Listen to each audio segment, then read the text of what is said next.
That man in the coffin is a thief! The scream echoed through the cathedral, freezing everyone in place. I stood at my husband's casket, unable to move. A stranger was storming down the aisle, pointing at Arthur's body.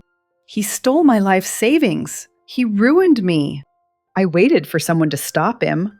No one did. My sons caught me as my knees gave way. "Easy, Mom," my eldest whispered. We knew this might happen. I looked at their faces. They weren't shocked. They weren't angry. They looked ready, like they had been waiting for this moment. That's when I realized something was very, very wrong. Before I continue this story of betrayal and justice, please take a moment to subscribe to this channel. Let me know in the comments where you're watching from today. And tell me, have you ever been blamed for something you didn't do? I read every single comment, and your support means more than you know. Patrick released my elbow and walked down the altar steps toward the screaming man. I expected him to call security, to have this lunatic removed from his father's funeral. Instead, my son opened his arms wide and embraced the stranger. "I know," Patrick said, loud enough for the back rows to hear. "I know what my father did to you, Mr. Miller, and I am so sorry." The silence that followed was heavier than the casket itself. I stared at my son, my mouth open, unable to process the words coming out of his mouth. Patrick turned to face the congregation, one arm still around the sobbing Mr. Miller. "My father, Arthur Hayes, was a complicated man," he began, his voice cracking with emotion that seemed almost too perfect. We all knew the public figure, the builder, the philanthropist, the man who donated to every charity in St. Louis. He paused, letting the tension build like a skilled performer. But my brother and I have recently discovered a darker truth. A collective gasp rippled through the pews. I tried to stand, tried to object, but Gary's hand tightened on my arm like a vice. "Sit still, Mom," he whispered. "You're making a scene." I was making a scene? My son was defaming his dead father at his own funeral. Patrick continued, his eyes sweeping the crowd with practiced sincerity. The gambling debts, the offshore accounts, the investors he deceived, like poor Mr. Miller here. He gestured to the man who was no weeping into a handkerchief. Our father hid it all from us, from our mother, from everyone who trusted him. I watched the faces of our friends, our neighbors, people we had known for decades. Mrs. Gable, the banker's wife, was whispering to her husband, her eyes narrow with judgment. Dr. Morrison, who had played golf with Arthur every Sunday for 20 years, wouldn't meet my gaze. Even Father Michael, standing at the pulpit, looked at me with something uncomfortably close to pity. Our mother knew nothing, Patrick said, turning to look at me with an expression of exaggerated sympathy. She is as much a victim of his deception as anyone in this room. He placed a hand over his heart, the gesture so theatrical it made my skin crawl. We, his sons, pledge to make this right. We will liquidate what assets remain. We will compensate those he wronged. His voice dropped to a humble whisper that somehow carried to every corner of the cathedral. We will restore the Hayes name, even if it costs us everything. People began to nod, their expressions softening as they looked at my sons with admiration. Patrick wasn't defending his father. He was burying him twice. Once in the ground, and once in the minds of everyone who had ever respected him. I wanted to scream that Arthur despised gambling, that he triple-checked every receipt and investment. I wanted to tell them about the man who stayed up all night when our sons were sick, who brought me coffee in bed every morning for 50 years. But my voice wouldn't come. The shock had wrapped around my throat like cold hands, squeezing until I couldn't breathe. And as I sat there, paralyzed, I noticed something strange about Mr. Miller. His hands. They were smooth and manicured, not the rough hands of a man who had lost everything. And his shoes, visible beneath his rumpled coat, were Italian leather, polished to a shine. The detail registered somewhere in the back of my mind, a small wrong note in a symphony of chaos. But before I could examine it, the world began to spin, and everything went dark. When I came to, I was in the limousine, the black leather cool against my cheek. Gary was sitting across from me, typing furiously on his phone, not even looking up. "She's awake," he said flatly, as if reporting on the weather. Patrick slid into the seat beside me, his face arranged in an expression of concern. "Mom, you fainted." "The stress, the grief, it's understandable." I pushed myself upright, my head pounding. "Patrick, what you said in there about your father?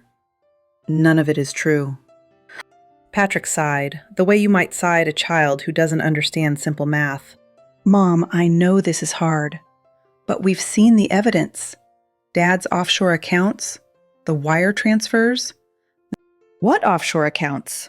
Arthur never—" "The forensic accountants found them last week," Gary interrupted, still not looking up from his phone. "Dad was good at hiding things, Mom. You were just too close to see it." I stared at them.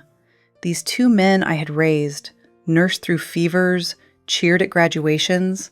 They looked back at me with eyes I didn't recognize. "The house," I said suddenly, a new fear cutting through the fog. They were talking about the house in the church, about liquidating assets. Patrick reached over and patted my hand, his palm damp and cold. "That's something we need to discuss, Mom. In private. When you're feeling better." "I'm feeling fine," I lied, though my hands were trembling. "Tell me now." Patrick and Gary exchanged a look, one of those silent communications between siblings that excluded everyone else. "The company's debts are substantial," Patrick said carefully. "The creditors are going to come after everything, including personal assets." "The house is in my name too," I said. "Arthur put it in both our names 40 years ago." "Exactly," Gary said, finally looking up from his phone. "That's the problem. Community property, joint liability." "But there's a solution," Patrick added quickly, squeezing my hand. "We can protect you, Mom. Protect the house. We just need you to trust us." Trust us. The words hung in the air of the limousine like a bad smell. I looked out the window at the passing streets of St. Louis, the city where Arthur and I had built our life together. 50 years of marriage. 2 sons. A business we had grown from nothing. And now, on the day I buried my husband, those same sons were telling me that everything I knew was a lie. The limousine pulled up to our family home, the house Arthur and I had bought when Patrick was still in diapers. The oak trees in the front yard had grown tall over the decades, their branches reaching toward the sky like arms raised in prayer. I had always loved this house. But as I stepped out of the car, it looked different somehow. The windows seemed to watch me like suspicious eyes. The shadows under the eaves felt darker, more menacing. This was supposed to be my sanctuary. But walking up the familiar stone path, I realized I had never felt so alone in my life. Chapter 2. The Trap. The reception after the funeral washeled in our living room, but it felt like a trial. Guests moved through the space like ghosts, eating the catered food quickly, avoiding my eyes. I sat in my usual armchair by the cold fireplace, still wearing my black coat, unable to feel warm. People I had known for 30 years passed by with murmured condolences that felt like accusations. "So sorry for your loss, Helen." I sliding away. Arthur was such a complicated man. A loaded pause before complicated. You must have had no idea. The emphasis on no idea, making it sound like an indictment. I watched David Chen, Arthur's accountant and business partner of 25 years, hovering near the door. He looked like he wanted to approach me, his face tight with something that might have been guilt or fear. Our eyes met across the room, and he took a step toward me. But Patrick materialized at his side, placing a firm hand on David's shoulder. I couldn't hear what my son said, but I saw David's face go pale. He nodded once, sharply, and then he was gone, slipping out the front door without saying goodbye. That was strange. David and Arthur had been like brothers. He should have been one of the last to leave, not the first. Before I could think more about it, Patrick and Gary appeared in front of me like matching shadows. "Mom, we need to talk," Patrick said. "Not here. In Dad's study." "I don't want to go to the study," I said, surprising myself with the firmness in my voice. "I want to stay here. I want to talk to our guests." "The guests are leaving," Gary said, gesturing to the thinning crowd. "And this can't wait." They flanked me as I walked down the hallway, one son on each side, their presence more like guards than escorts. Arthur's study smelled like him: leather, old paper, and the faint ghost of pipe tobacco. His reading glasses were still folded on the desk next to yesterday's newspaper. His coffee mug, the one that said "World's Okayest Golfer," sat empty on the windowsill. I picked up the mug and held it, feeling the weight of all the mornings I would never share with him again. "Mom, sit down," Patrick said, pulling out the chair behind Arthur's desk. "We need to explain the situation." "I don't want to sit at his desk," I said quietly. "It's his chair." Patrick's jaw tightened with impatience, but he gestured to the leather sofa instead. I sat, clutching the coffee mug like Adalisman. Patrick remained standing, pacing in front of the fireplace, like a lawyer delivering closing arguments. Gary positioned himself by the door, his arms crossed. "The situation is worse than we told you at the funeral," Patrick began. "Much worse. Dad's debts aren't just company debts. He personally guaranteed loans. Millions of dollars." "Arthur would never do that without telling me," I said. "He told me everything. We made every major decision together." "Did he tell you about the gambling?" Gary asked from the doorway. "The trips to Las Vegas? The online betting accounts? Your father never gambled a day in his life. He thought it was foolish." Patrick sighed, running a hand through his hair with theatrical exhaustion. "Mom, I know this is hard to accept. But we've seen the bank statements, the withdrawals." He pulled a folder from his briefcase and spread papers across Arthur's desk. "Look, cash withdrawals, wire transfers to offshore accounts, payments to known gambling operations." I stared at the papers, the numbers swimming before my eyes. I didn't understand what I was looking at, but the amounts were staggering. 50,000 here, 100,000 there. "This isn't right," I whispered. "This can't be right." "The forensic accountants don't lie, Mom," Gary said. Patrick sat down beside me on the sofa, too close, invading my space. "Mom, listen to me carefully. The creditors are going to come for everything. The company, the investments." He paused, letting the next words land like a blow. "The house." My hand flew to my chest. "The house? But this is my home. Our home. For 40 years.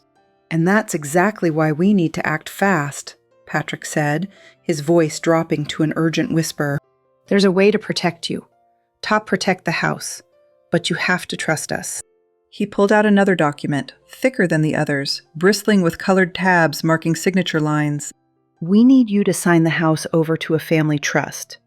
Temporarily." "Sign it over?" "Just on paper," Gary said, moving closer. "It protects the asset from Dad's creditors. They can't take what you don't technically own." I looked at the document in Patrick's hands. The cover page read, "Hayes Family Protection Trust. Irrevocable Trust." I read aloud from one of the highlighted sections. "Grantor relinquishes all rights and claims." "Legal jargon," Patrick said dismissively. "It just means the courts can't touch it. You still live here. Nothing changes in your daily life. But I won't own my own home." "You'll own the trust," Gary said, "and we'll manage it for you. As your sons. As your protectors." I stood up abruptly, the coffee mug still clutched in my hands. "I need to think about this. I need to talk to my own lawyer." "There's no time for that," Patrick snapped, his composure cracking. He caught himself, softening his voice with visible effort. "Mom, the creditors are filing liens first thing Monday morning. If the house is still in your name when they do, you'll lose it." "You'll be homeless," Gary added. "At 72 years old. Is that what you want?" I looked at them, really looked, searching for the boys I had raised. Patrick had been such a sweet child, I remembered. A memory surfaced, sharp and unwelcome. Patrick at 6 years old, standing in the hospital hallway when Arthur had his first heart scare. His small hand had gripped mine so tightly, his face pale with fear. "Don't worry, Mommy," he had whispered. "I'll take care of you and Daddy. I promise. I'll be the man of the house." I had knelt down and kissed his forehead, my heart swelling with love and pride. I had believed him completely. Now I looked at the man standing before me, demanding I sign away my home. I searched his face for that little boy, the one who had promised to take care of me. I couldn't find him anywhere. "I'm not signing anything tonight," I said, and my voice came out stronger than I expected. "Tomorrow, then," Patrick said through gritted teeth. "We'll bring a notary, first thing in the morning. Before the banks open," Gary added. "That's our only window." They left me alone in Arthur's study, the silence pressing down like a weight. I sat in his chair, finally, because I needed to feel close to him. The leather still held the imprint of his body, the shape of the man who had sat here for decades. I opened his desk drawer, not looking for anything specific, just wanting to touch his things. That's when I noticed the small photograph tucked in the back corner. It was old, the colors faded, the edges worn soft from handling. Our wedding day, 50 years ago. Arthur in his rented tuxedo, looking like he couldn't believe his luck. Me in my mother's wedding dress, laughing at something he had just said. We looked so young, so impossibly hopeful. I pressed the photograph to my heart and finally let myself cry. "Arthur," I whispered into the empty room. "What happened to our boys? What happened to our family?" The house gave me no answer. But somewhere in the back of my mind, a small voice was asking a different question. What if this wasn't about what happened to the boys? What if this was about what the boys were doing to me? That night, sleep was impossible. I lay in our king-sized bed, clutching Arthur's pillow to my chest, inhaling the fading scent of him. The house was quiet, but I could hear Patrick and Gary downstairs in the living room. They had insisted on staying overnight, to keep an eye on you, they said. To make sure you're okay, they said. But through the floor, I could hear the murmur of their voices, animated and energetic. Not the hushed tones of greetingsons. The voices of men making plans. Then I heard something that made my blood run cold. A laugh. It was Gary. I was sure of it. A short, sharp bark of amusement, quickly shushed by Patrick. Why were they laughing? Their father was dead. Their mother was about to lose her home. Everything they claimed to care about was falling apart. What could possibly be funny? I sat up in bed, my heart pounding. I reached for my phone on the nightstand to check the time. 0.115972222222222. There was a notification on the screen, a text message from an unknown number. Patrick had warned me not to answer calls or texts from strangers. Reporters, he had said, or angry creditors looking for blood.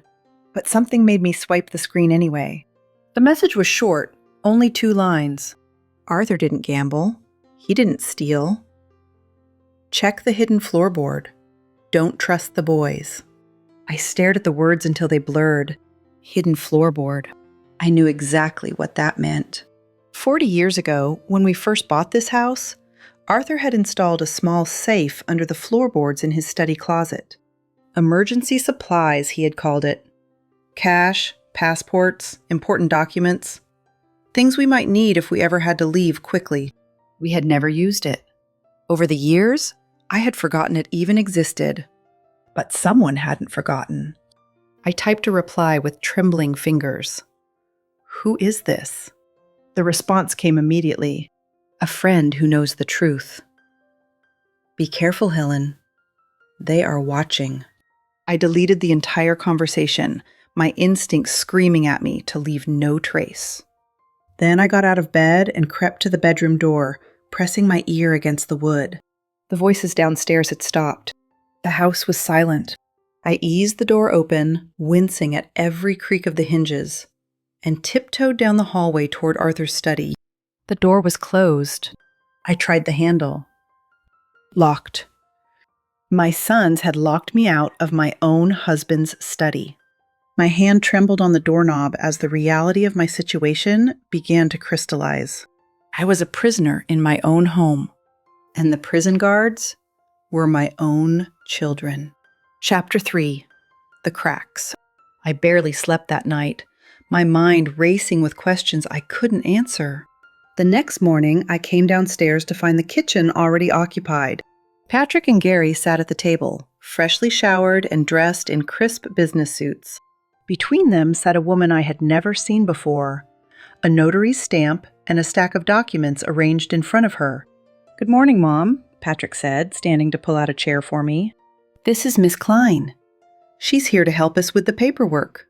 Ms. Klein gave me a thin, professional smile that didn't reach her eyes. "My condolences, Mrs. Hayes." I didn't sit in the chair Patrick offered. Instead, I walked to the coffee maker and poured myself a cup, taking my time. My hands were steady, which surprised me. Something had shifted during those sleepless hours. The shock was fading, and in its place, something harder was taking root. "We've marked all the signature lines," Gary said, pushing the stack of papers toward my end of the table.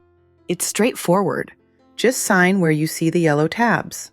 I counted the tabs. 12 of them. 12 places where I was supposed to sign away my life. "Irrevocable trust," I read from the cover page. "Grantor relinquishes all rights, claims, and interests." "Standard legal language," Patrick said smoothly. "It doesn't mean what it sounds like." I looked up at him. "It sounds like I'm giving away my house and can never get it back." "Mom, we explained this last night." "It's protection from Dad's creditors." "Then why does it say irrevocable? Why can't I revoke it if I want to?" Patrick's smile tightened. "Because that's what makes it legally bulletproof. If you could revoke it, so could the courts. But I can't revoke something I never agreed to in the first place." I set down my coffee cup and looked at Miss Klein. "How long does foreclosure typically take?" "If creditors file against a property..." Miss Klein shifted uncomfortably, glancing at Patrick before answering.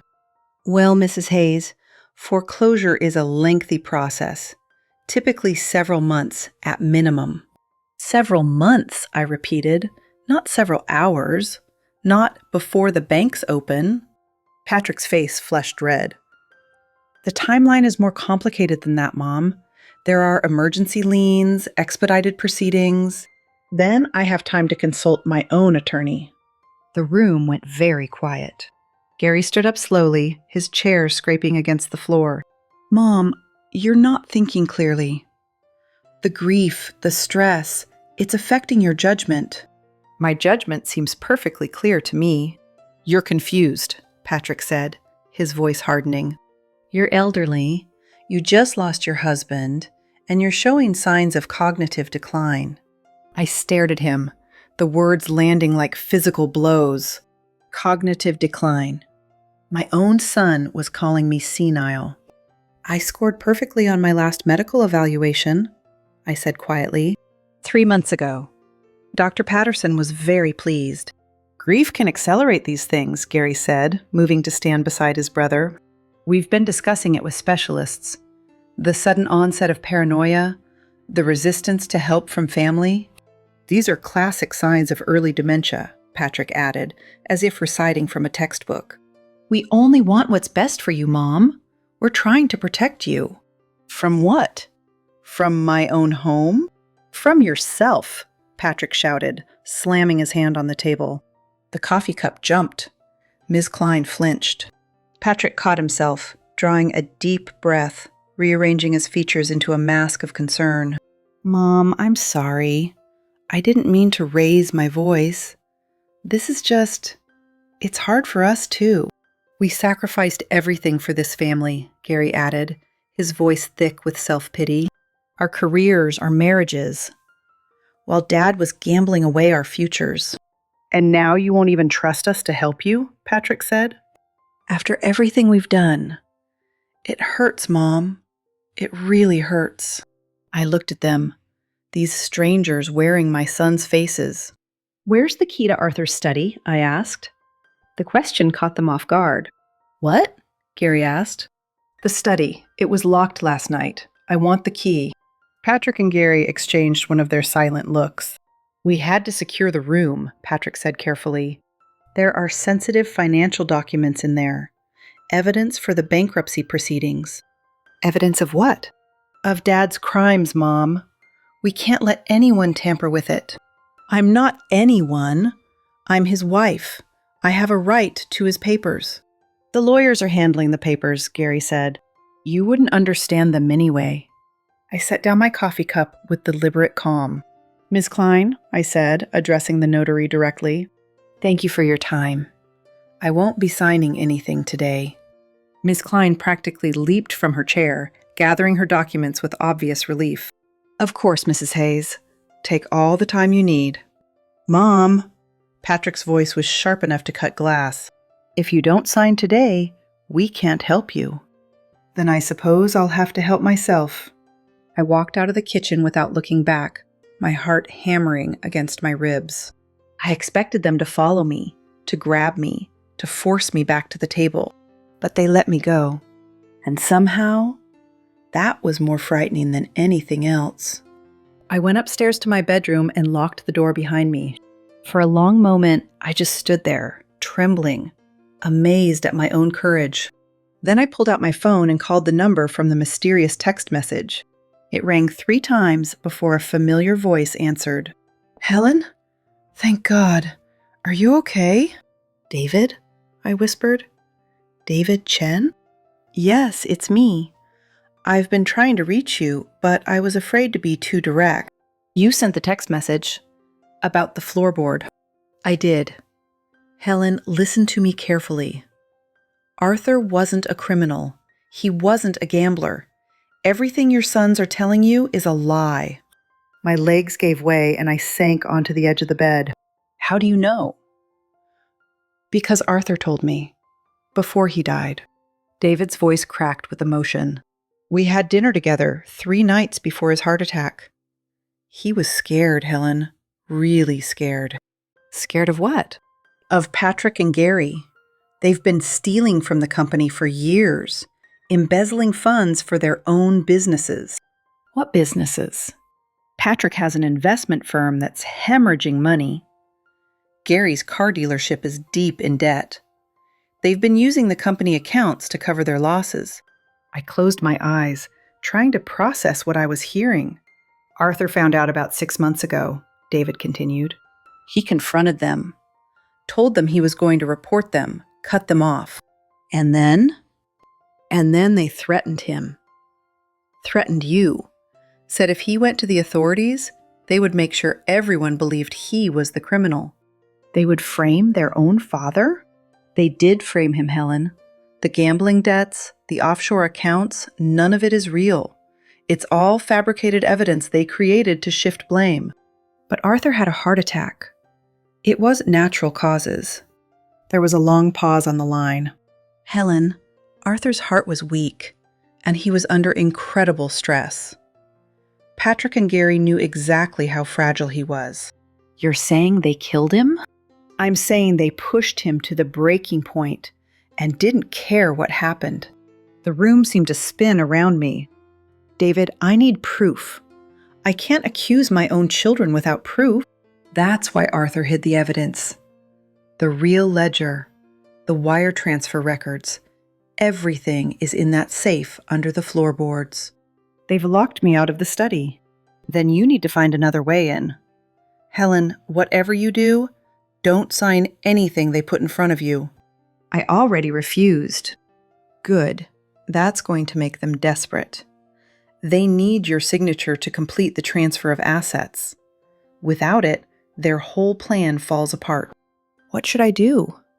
"Get into that study, find the evidence, and then get out of that house." "And go where?" "Call me when you have the documents. I'll come get you. We'll figure out the rest together." The line went dead. I sat on the bed, my phone clutched in my hands, staring at nothing.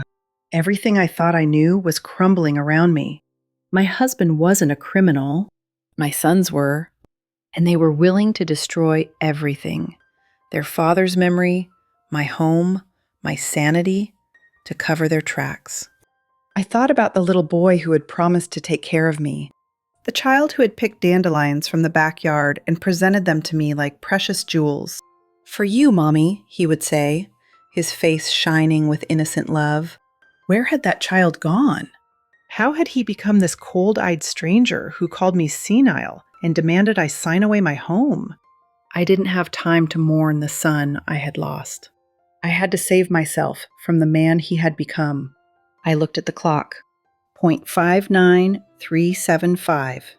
Patrick and Gary were still downstairs, probably plotting their next move. Sooner or later, they would sleep. And when they did, I would find my way into that study, no matter what it took. Chapter 4. The Truth. I waited until the house fell silent. It was after midnight when I finally heard Patrick and Gary climb the stairs to the guest rooms. Their voices were low and tense, arguing about something I couldn't quite make out. I caught fragments through my bedroom door. "Won't sign willingly. Have to accelerate. The meeting is in 2 days." Then doors closed, and silence settled over the house like a shroud. I forced myself to wait another hour, lying rigid in the darkness, counting my own heartbeats. At 1:30 a.m., I slipped out of bed and crept down the hallway in my stocking feet. The study door was still locked, but I wasn't heading for the door. I was heading for the window. Arthur's study had a small balcony, a decorative thing we never used. But there was a way to reach it from the upstairs hallway, if you were willing to climb through the linen closet. It was something Arthur had shown me decades ago, laughing about it like a secret passage in a mystery novel. I never thought I would actually need to use it. The linen closet smelled of lavender and mothballs, achingly familiar. I pushed aside the towels and sheets, feeling for the small door at the back that led to the narrow maintenance crawl space. My knees protested as I crawled through the darkness, cobwebs catching in my hair. But I kept going, inch by inch, until I reached the small hatch that opened onto the study balcony. The night air was cold against my face as I emerged onto the balcony. The French doors leading into the study were unlocked. They always had been. Nobody thought to secure a door 3 stories up. I slipped inside, and for a moment I just stood there, breathing in the scent of my husband's life. His books, his papers, his presence, still lingering in the air like a ghost. "Help me, Arthur," I whispered into the darkness. "Help me find the truth." I went straight to the closet in the corner, the one where Arthur kept his winter coats. My hands shook as I pushed aside the heavy wool and felt along the floorboards. There. One board was slightly raised, different from the others. I pried it up with my fingernails, breaking 2 of them in the process. The pain was sharp and immediate, but I barely noticed. Beneath the board was a small metal safe, exactly where David had said it would be. It was old, dusty, coated with 40 years of neglect. The combination lock was stiff, but I already knew the numbers. Our anniversary, August 12th, 1974. 0, 8, 1, 2, 7. The lock clicked and the lid popped open. Inside there was no money, no jewels, nothing of obvious value. Just a thick black ledger, a USB drive, and 2 sealed envelopes. One envelope had my name on it in Arthur's handwriting, Helen. The other said, "In case of my death." My hands trembled so badly I could barely open the first envelope. Inside was a letter, handwritten on Arthur's personal stationery. I recognized every loop and slant of his penmanship, the familiar scrawl I had loved for 50 years. "My dearest Helen," it began, "if you are reading this, then I have failed you. I'm so sorry." The tears started before I could stop them. I found out 6 months ago what Patrick and Gary have been doing. They've been stealing from the company for years, using the money to cover their own failed investments. When I confronted them, they didn't apologize. They didn't beg for forgiveness. They threatened me. They said if I went to the police, they would make everyone believe I was the criminal. They said they would have you declared incompetent and take everything. They said they would make my last years a living hell And yours, too. I had to stop reading because I couldn't see through my tears. Arthur had known. He had known for 6 months, and he had carried that burden alone to protect me. I forced myself to continue. I thought if I stayed quiet, if I played along, I could find a way to fix it. I thought I could save them from themselves. I was wrong. The ledger contains the real financial records. Every wire transfer they made, every account they drained, it's all there. The USB drive has copies of their remails, their text messages, their plans. I hired a private investigator to gather the evidence. And the other envelope contains something they don't know I have. I reached for the second envelope, the one marked, "In case of my death." Inside was a USB drive, different from the first, and a small note card. Video recording. December 15th. Patrick and Gary discussing their plan. They didn't know the study camera was on. A video recording. My sons, in their own words, discussing their conspiracy to frame their father. I held the USB drives in my palm, feeling the weight of truth against my skin. Arthur hadn't just left me evidence. He had left me a weapon. I was gathering the contents of the safe into my bag when I heard the footstep outside the study door. Then another. Then the doorknob began to turn. I froze, my heart stopping. The door was locked from the outside, I reminded myself. They couldn't get in. But then I heard the scrape of a key in the lock. "Mom!" Patrick's voice came through the door, sharp and suspicious. "Mom? Are you in there?" I looked around frantically. The balcony door. It was still open, the curtains stirring in the night breeze. "She came through the balcony," Gary shouted from somewhere behind Patrick. "The linen closet. She used the passage." The study door burst open. Patrick stood in the doorway, his face twisted with rage, silhouetted by the hallway light. Gary was right behind him, his phone in his hand, already dialing. "Step away from the safe, Mom," Patrick said, his voice cold enough to freeze blood. "You don't know what you're looking at." I clutched the bag to my chest. I know exactly what I'm looking at. Those documents are company property, evidence for the bankruptcy. These documents prove that you framed your father. Patrick took a step toward me. "You're confused, Mom. You're reading things wrong. The grief has affected your mind. Stop calling me confused." The words exploded out of me with a force that surprised us both. I am not confused. I am not senile. I am a 72-year-old woman who just discovered that her sons are criminals. For a moment, Patrick actually stepped back. Then his expression hardened into something I had never seen before. Something ugly and dangerous. "Give me the bag, Mom." "No. This is your last chance. Hand over those documents and we can still fix this. We can still be a family. We stopped being a family when you decided to destroy your father." Patrick lunged for me. I don't know where the strength came from. Maybe it was Arthur, giving me one last gift. I ducked under Patrick's arm and ran for the balcony. "Stop her!" Gary shouted. I didn't stop. I couldn't climb back through the crawl space, not fast enough. But there was a trellis on the side of the house, covered in old ivy. I hadn't climbed anything in 30 years, but desperation is a powerful teacher.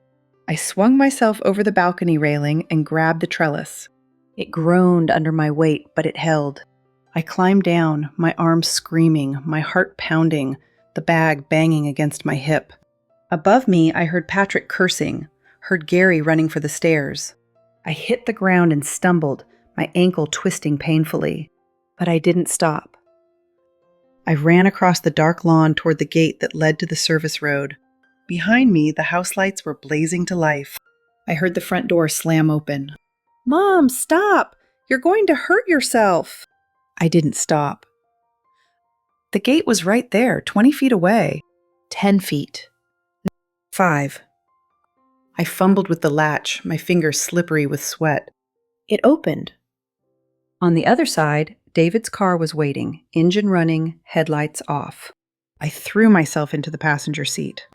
Drive, I gasped. Drive now. David didn't ask questions. He hit the gas, and we disappeared into the darkness. In the rearview mirror, I could see Patrick and Gary standing at the gate, their figures growing smaller and smaller. Patrick was on his phone, probably calling the police. Probably telling them his demented mother had stolen documents and run away. It didn't matter. I had the truth now. And I was going to use it. Chapter 5. The Reckoning. David drove us to a motel on the outskirts of the city, a place that looked like it had seen better decades. It's clean and it's anonymous, he said, handing me a key. They only take cash, no questions asked. The room smelled of industrial cleaner and old cigarettes, but it was safe. For now, that was enough. I sat on the edge of the thin mattress while David set up his laptop on the wobbly desk. Let's see what Arthur left us, he said, inserting the first USB drive.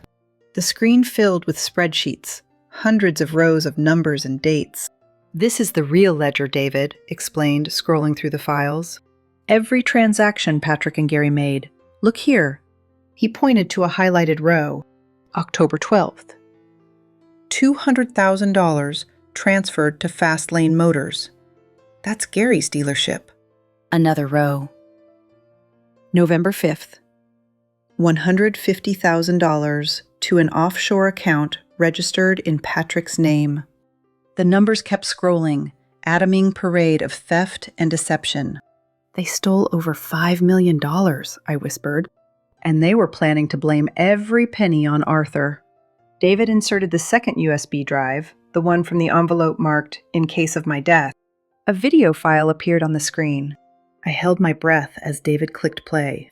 The image was grainy, clearly from a hidden camera, but the voices were unmistakable. Patrick and Gary sitting in Arthur's study, exactly where I had found the safe. Dad's getting suspicious, Gary was saying, leaning back in Arthur's chair. He found the transfer to the dealership, started asking questions. Then we accelerate the timeline, Patrick replied, pacing in front of the fireplace. The old man's heart is barely holding on. A few more confrontations, some additional stress, and nature will take its course. I felt the blood drain from my face. And if nature doesn't cooperate? Gary asked. Then we help it along. Skip his heart medication. Create some emergencies. The doctors will call it natural causes.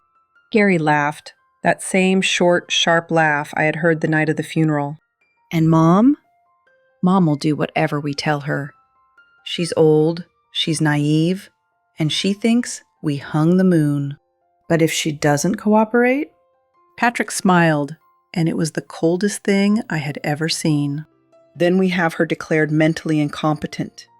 Get power of attorney, take everything. And Dad gets blamed for the whole mess. Dead men make perfect scapegoats, Gary. They can't defend themselves. The video ended. I realized I was crying, tears streaming silently down my cheeks.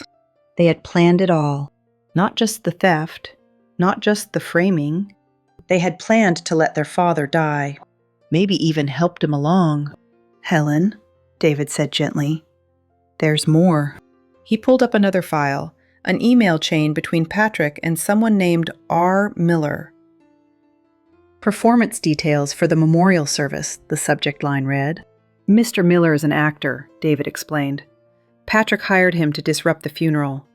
Paid him $5,000 through a shell company called PH Productions. The screaming man at the funeral, the rumpled coat and the Italian shoes. It had all been staged. A performance designed to cement the story of Arthur the criminal. They thought of everything, I said, my voice hollow. Not quite everything, David replied. They didn't think Arthur would fight back. And they didn't think you would either. He closed the laptop and turned to face me. Helen, the 341 meeting, the meeting of creditors, is scheduled for tomorrow morning at 9 a.m. Patrick and Gary will be there to officially blame Arthur and petition for control of all remaining assets. Including your guardianship, I said, remembering the document Ms. Klein had brought. David nodded grimly. They filed an emergency petition 2 hours after you left the house, claimed you're suffering from acute dementia and wandered off in a state of confusion. He handed me a printed document, the official court filing. Helen Hayes suffers from acute dementia and is incapable of managing her own affairs or making sound decisions regarding her assets. I read the words 3 times, each reading making me angrier than the last. My own sons had declared me insane. To cover their crimes. To steal my home. What do we do? I asked. We go to that meeting, David said, and we tell the truth. They'll try to discredit me. They'll say I'm confused, that I forged the evidence. Then we let Arthur speak for himself. David gestured to the laptop, to the video file still cued on the screen. That recording is going to play in front of the creditors, the trustees, and anyone else who matters. Patrick and Gary are going to watch their own words destroy them. I looked at my reflection in the dark window of the motel room. I barely recognized the woman staring back. She had messy hair and red-rimmed eyes, and she was wearing yesterday's clothes. But there was something else in her face, too. Something that looked like steel. David, I said, do you have a clean shirt I could borrow? And maybe a blazer? Why? I turned to face him, and for the first time since Arthur's death, I felt something like hope. Because tomorrow, I'm not walking into that meeting as a confused old woman. I'm walking in as Helen Hayes, and I'm going to burn their lies to the ground. The conference room at the law firm was exactly as cold as I expected. A long glass table dominated the space, surrounded by leather chairs filled with people who held my fate in their hands. At one end sat Mr. Henderson, the bankruptcy trustee, a stern man with steel gray hair and reading glasses perched on his nose.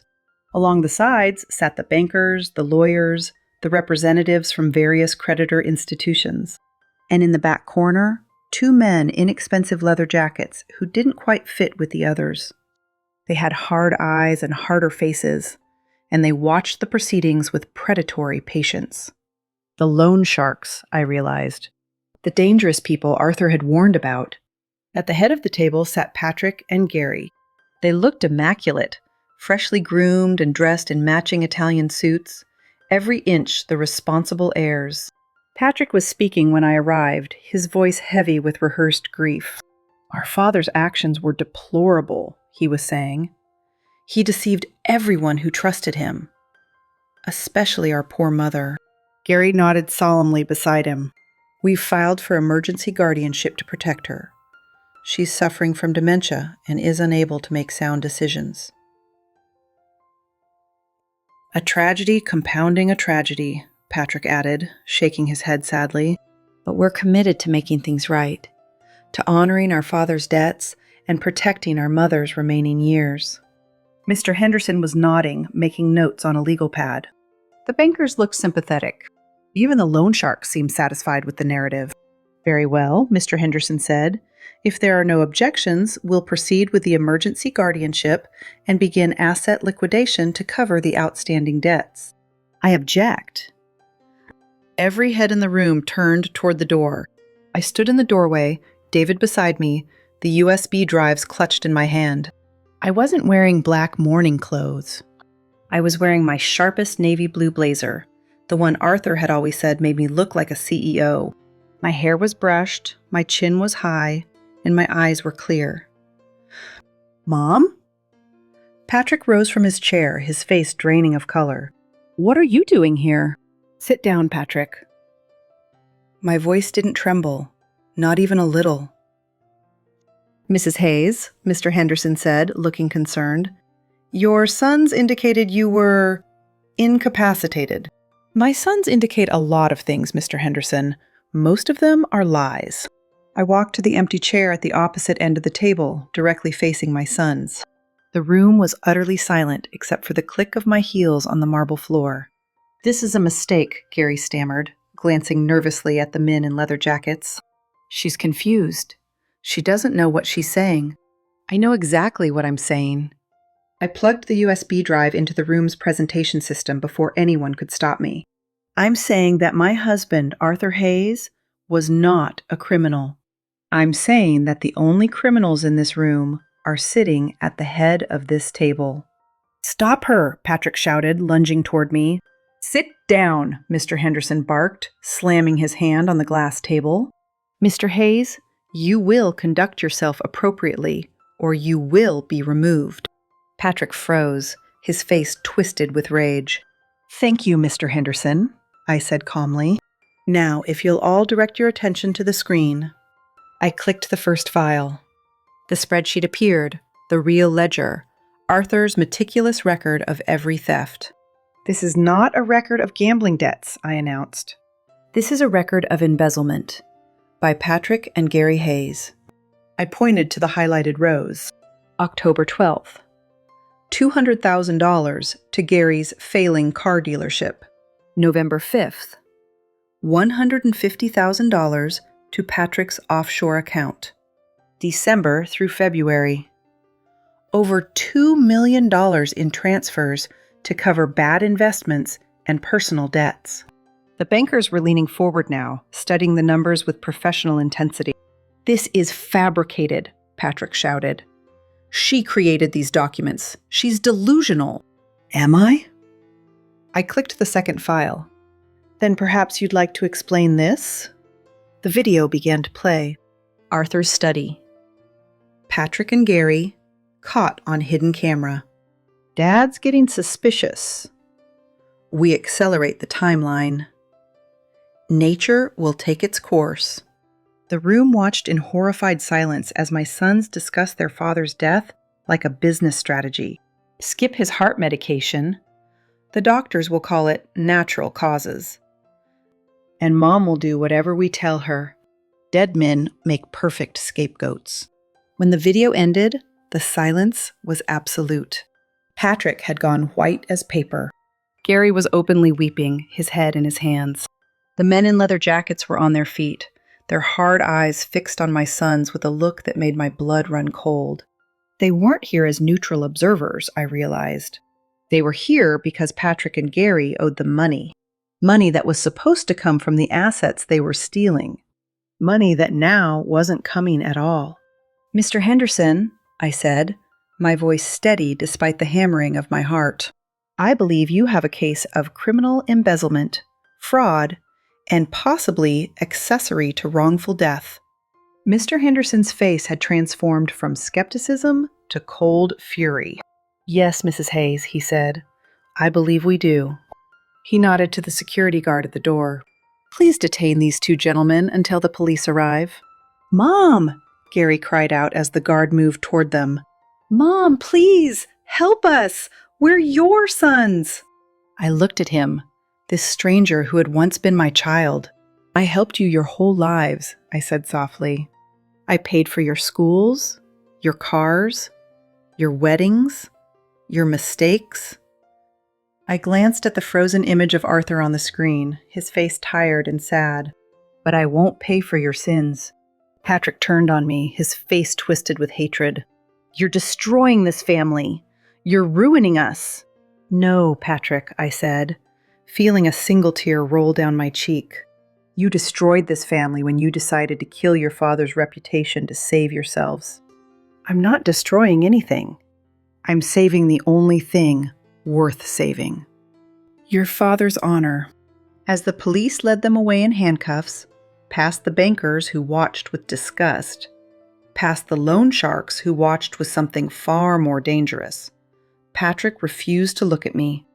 But Gary did, and in his eyes, I saw the terrible realization dawning. No mother to protect him, no father to blame. Just the cold consequences of his own choices, closing in like prison walls. The last thing I saw was his mouth forming a single word. "Mommy." But I turned away. That little boy who used to bring me dandelions was gone. Maybe he had never really existed. Chapter 6. Honor Restored. 6 months later. The autumn wind carried red and gold leaves across the manicured paths of the cemetery. It was a beautiful afternoon, quiet and peaceful, the kind of day Arthur would have loved. I knelt beside his gravestone and placed a fresh bouquet of white lilies against the polished granite. The stone had been replaced since the funeral. The old one had simply read Arthur Hayes, with the dates of his birth and death. This new one said something different. Arthur Hayes, beloved husband, honest man. His truth prevailed. I traced the letters with my fingertip, feeling the grooves in the stone. It's done, Arthur, I whispered. The lawyers finished the paperwork last week. The house is safe. The trust is secure. I paused, watching a sparrow hop along the edge of a nearby headstone. The trials were hard. Harder than I expected. Patrick got 12 years. Gary gotten. They tried to blame each other on the stand. I shook my head, remembering the ugliness of those courtroom days. Patrick said Gary was the mastermind. Gary said Patrick forced him into it. In the end, the jury didn't believe either of them. The breeze picked up, rustling the leaves of the old oak tree that shaded Arthur's grave. The company is gone, of course, liquidated to pay the legitimate debts. But your name is clear. Everyone knows the truth now. The newspaper even ran a correction. Local businessman exonerated posthumously. I framed it. I felt the familiar ache in my chest, the grief that never quite went away. I miss you every day, Arthur. Every single day.